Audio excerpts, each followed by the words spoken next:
আসসালামু আলাইকুম প্রিয় দেশবাসী। বাংলাদেশে সংসদ নির্বাচনের তফসিল ঘোষণার একদিন পর বাংলাদেশে বিরাট দুর্ঘটনা ঘটে গেল। ইনকলাব মঞ্চের এক নেতা সে স্বতন্ত্রকে নির্বাচন করবে, স্বতন্ত্র সে নির্বাচন করার পরিকল্পনা করছে। রাস্তায় বের হয়েছে, তাকে গুলি করা হয়েছে।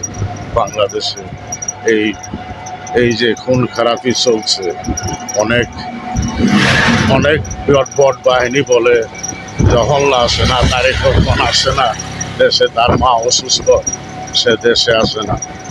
তারেক রহমান দেশে আসলে এভাবে তো গুলি করে তারেক রহমানকে মারার চেষ্টা করা হতো। এই বাংলাদেশের আইন শৃঙ্খলা বাহিনী এত দুর্বল কেন?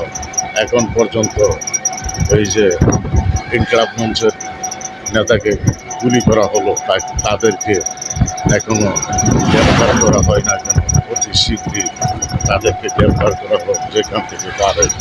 এই বাংলাদেশে এইসব করতে থাকলে বাংলাদেশে একটা নির্বাচনের একটা ফেসলা গ্যাঞ্জাম লাগাইবার জন্য যারা এসব করতেছে তাদের বিচারও বাংলার মাটিতে হবে একদিন।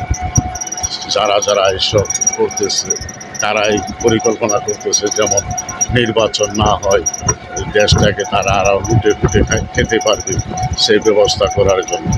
তোমাদের পরিকল্পনা এই বাংলার মাটিতে কিছুতেই বাস্তব হবে না। তোমরা আরও 100 বছর গেলেও ক্ষমতায় আসতে পারবে না। এই বাংলাদেশে মনে করো 2টা দলেই থাকবে, আমেরিকার বিরুদ্ধে।